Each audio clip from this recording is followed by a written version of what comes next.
Hey guys, it's Brigitte with San Diego Seed Company, and today we're doing part 3 of our tomato series of all things tomatoes. And basically I'm going to keep going in the life of a tomato. We're going to talk about how to transplant. I'm going to talk about the different types of tomatoes. The number one question we get, and there's a lot of confusion about indeterminate versus determinate. Do you prune? We're going to go through all of that.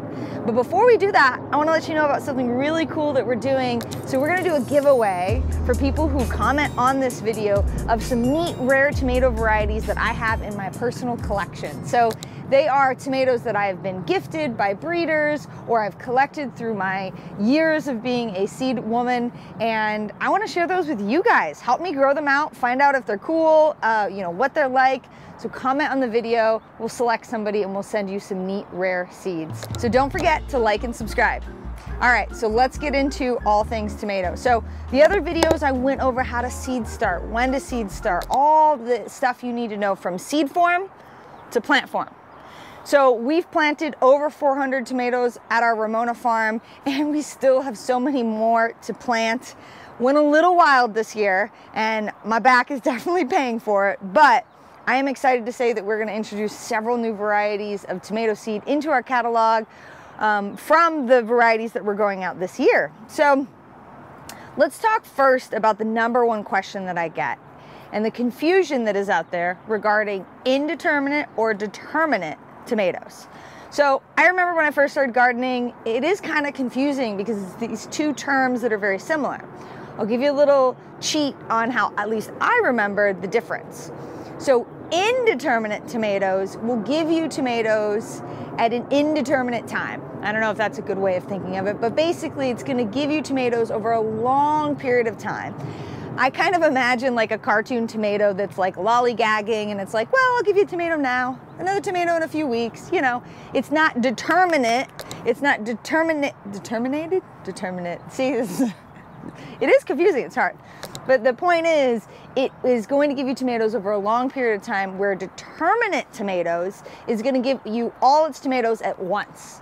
Now, let's kind of group this together in types of tomatoes. So a determinate type of tomato might be something like a sauce tomato. Why is that?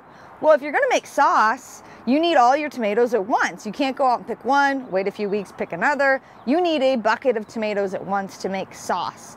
So it's kind of a cheater, a cheat way to remember. Think of sauce tomatoes as determinate tomatoes. Now, that's one part of the equation. The other part of the equation is how they grow.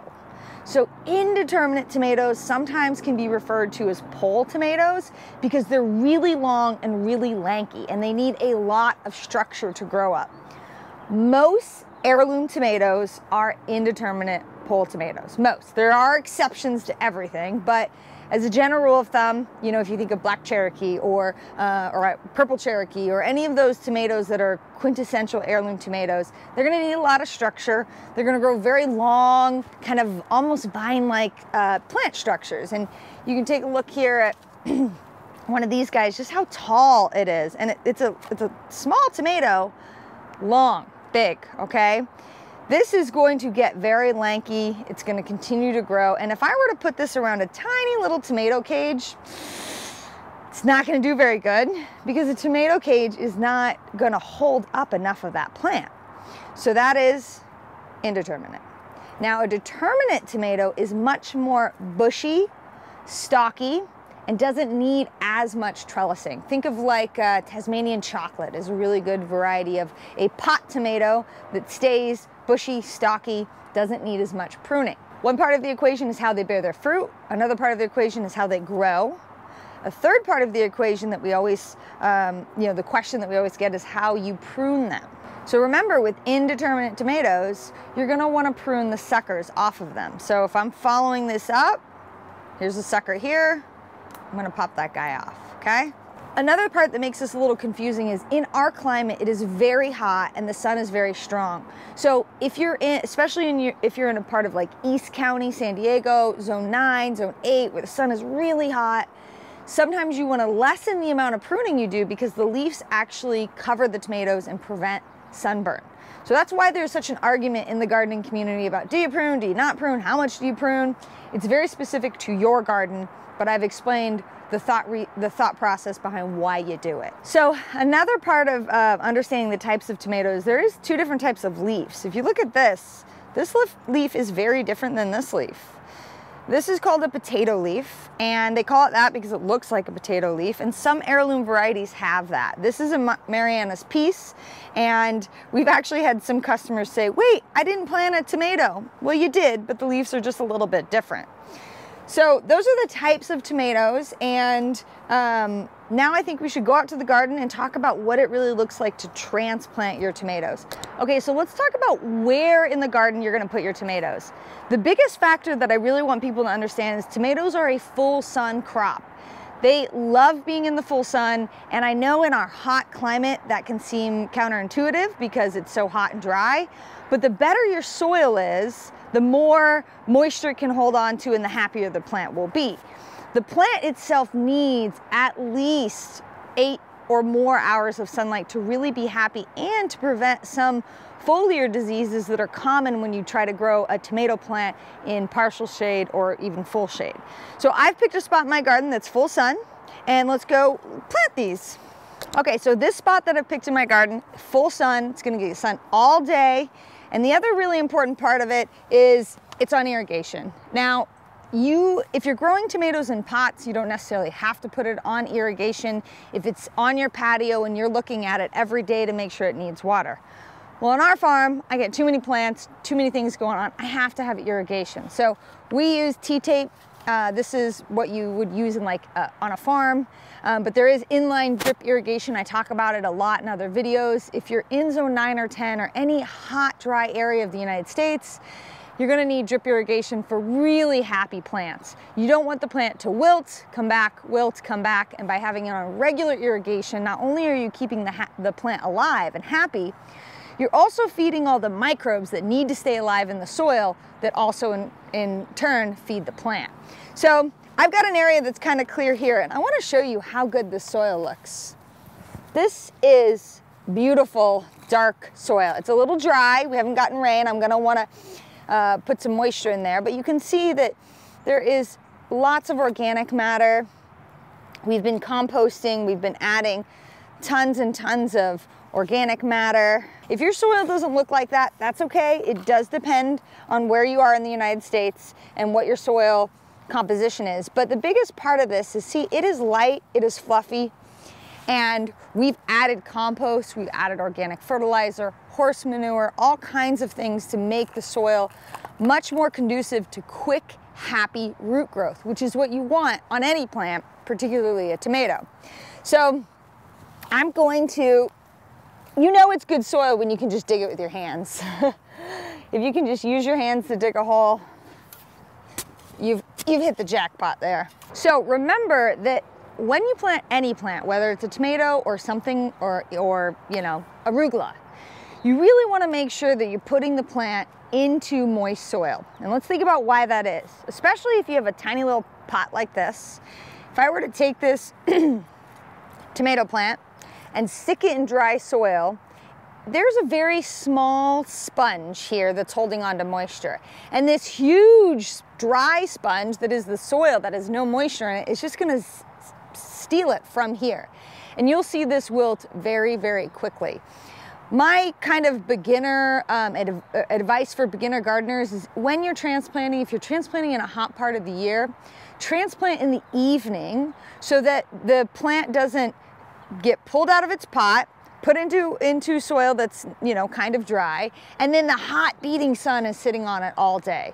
You really want to give this plant the best chance to survive, especially when it's going from an ideal condition, which is my greenhouse, into the garden, which is less ideal. So I will always pre-water whatever area that I'm planting. And you don't necessarily have to water this way. You could turn on your irrigation. I'm not gonna irrigate this whole row just to plant this tomato, but what I am gonna do is make sure that there's ample water in here so that when I transplant this, at no point does that tomato have a chance to wilt. And that is the most important part of that. You have this tomato that is already being shocked and then you're making it wilt, and then you're having the sun hit it, and it's just too many factors for it to really bounce back. Excuse me, do you want me to plant you, kitty cat? Get out of here. Now, I poured a lot of moisture in here because I really want to make sure that there's ample moisture for my plant. I'm going to let this soak through.